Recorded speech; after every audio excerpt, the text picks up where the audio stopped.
Nasa kamay na ngayon ng mga otoridad ang hinihinalang terorista na kasapi ng Dawla Islamiyah Hassan Group, isang lokal na grupong terorista na matagal nang minamanmanan ng mga otoridad dahil sa pagkakasangkot nito sa iba't ibang mararahas na insidente sa Mindanao. Kinilala ang sospek na si Lutri Aman, tinuturong eksperto sa paggawa ng mga improvised explosive device at responsable sa serye ng pambubomba, kabilang na ang pagsabog sa isang pampasaherong bus sa Tulunan North, Cotabato noong nakaraang Enero taong 2021 kung saan nasawi ang isang fruit vendor at nasugatan ng ilang iba pa.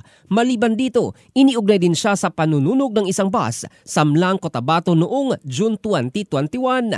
Ayon sa National Bureau of Investigation BARM, si Aman ay may standing warrant of arrest para sa kasong murder at multiple frustrated murder na inisyu ng Regional Trial Court Branch 23. Nadakip siya sa bisa ng isang intelligence-driven operation matapos matanggap ng NBI BARM ang impormasyon na namataan si Aman na gala-gala sa Cotabato City. Agad isinagawa ang operasyon at inabutan ang suspect sa parking area ng isang establishmento. Kasalukuyang nasa kustodiya na ng NBI BARM si Aman habang isinasagawa ang mas malalim na investigasyon sa iba pa niyang posibleng mga kasabwat at plano ng kanilang grupo.